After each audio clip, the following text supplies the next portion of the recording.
We're here at the German camp, and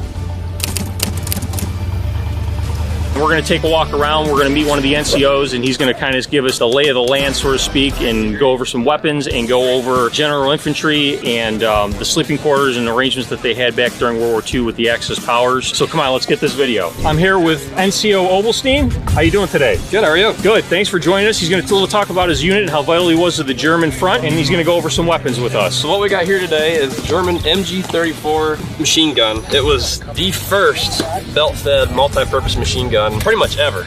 Go ahead and open it up, make sure it's clear.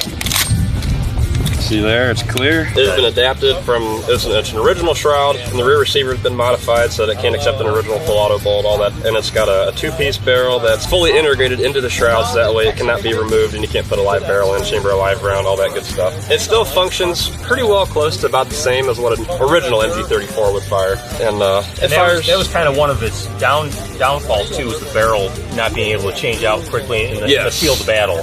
So, but it was kind of a double-edged sword. The way that the barrel change works on these is there's a button on the side of the receiver here, and the receiver would actually rotate out of the way, and you would pull the barrel out and then change a new barrel in. Like I said, this one's a two-piece barrel, so it's actually got a little piston in it, which makes it cycle. It's one of the guns that was beneficial to like the Panzer crews and stuff because, you know, they would have an armored shroud instead of the field shroud that would go on here. It would be used as like the coax gun on any type of armored vehicle, because on a 42, in order to change the barrel, you would have to open up the side, and you wouldn't be able to have that armored ball mount on the front. Got it. But it was a quicker barrel change on the 42. Yeah, you can get a closer look here and really see how intricate all the machine work is on these, even all the way down into the bolt. It's just amazing how many practices went into machining these. They were semi-auto and full auto. They had a double trigger. It would still shoot about 900 rounds a minute or so, especially early on in the war. That's fast, yeah. Yeah, it's very, very fast. Now, did that increase with the MG42 at all, or yes, about the same? 1200, was it 1200? Yeah, about 12 to 1500, depending how wore out your gun was, more or less. Got it. So this was, it was mostly like a behind the lines kind of thing. It had all the tools, all the wrenches and everything you would need, all the files and stuff to maintain it. It had trays in here even that you could pull out. You know, you could keep your micrometers and all that stuff, and wrenches for your Lafette tripods and stuff like that. Now the interesting thing about the Lafette's the name for the mount for these guns. Yes. This is something that's highly more rare than the gun itself, but not as valuable as the gun, which makes no sense. And those mounts are so complicated and intricate. This will actually fold up and turn into a backpack, which is what the two pad system's for. It actually has back here, there is a mechanism for what they would call searching fire. It had different settings back here, and there's a table on the back here if you want to get a good look at that. Data sheet? Yeah, it's a replica data sheet. And was this in the original, is this the original finish? Color and everything? It's the original color, but it's been refinished. Got it, okay, so that's what they would look like though. Yep. This is another one of the more interesting elements of being in a machine gun company is you'd have to have a belt loader. So you just have stacks of belts, and you dump all your rounds into here and just turn them out. In order to keep up with that massive rate of fire for both the 34 and the 42, you had to have lots of ammo. It even goes as far as into how the cans were designed, because the US cans, they have the handles in the center, so you could just carry one can in a hand at a time. But with the German cans, they were off-centered, so you could carry twice the amount of ammo. Very smart, yeah. So this is a made to look like BMW. Yes. For German wartime.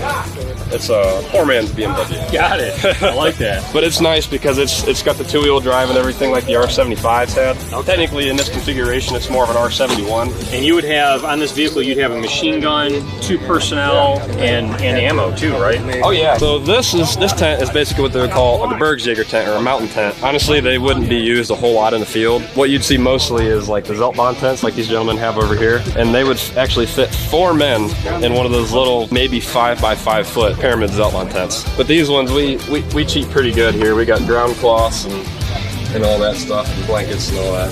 We just try to make it as homey as possible, because when you're out here in the heat, it definitely makes it nice when you got somewhere nice to stay for the And night. that's a Zeltbahn right there rolled up, right? Yes. And so that would be a overcoat, so to speak, or like a raincoat? A raincoat, yeah. A raincoat, okay. It's like a poncho. It's a Yeah. World War II poncho. Pretty much, yeah, basically, exactly. How many of those would make a tent?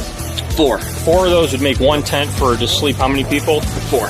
So you'd have 2 on duty, 2 sleeping. So you'd have 2 on patrol, making sure that the surroundings are safe, and then you have 2 sleeping, and they'd work in shifts, right? Yep. So everybody in the unit would be issued. Well, everybody in the German army was issued with the Zeltbahn, but there were so many guys that were issued with the poles and the stake sets. There's like an A-frame that would go on the back of your Y straps back here. Yep. And then you can mount this to it, or you can mount this to your belt. Like I said, that pole and stake bag would go right on the A-frame and stuff too. So as long as you had somebody with the poles, you had a place to sleep. Yeah, it's a mini spa when it's 100 degrees outside inside there, so you can get some health benefits from sweating it off, I guess. Right. All the alcohol they drank from the night before.